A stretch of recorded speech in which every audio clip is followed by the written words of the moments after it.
Ang batang namatay noong 1920 pero hanggang ngayon ay buhay pa rin ang katawan.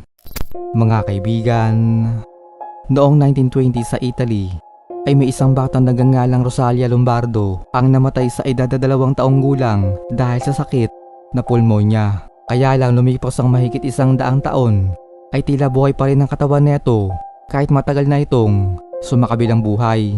Tinawag nila itong Sleeping Beauty dahil sa malaangil nitong itsura na tila natutulog lang. Marami ang nagkasabi na parang humihinga pa ito dahil sa sobrang natural ng kanyang muka at minsan pa nga ay tila bubukas pa raw ang kanyang mga mata.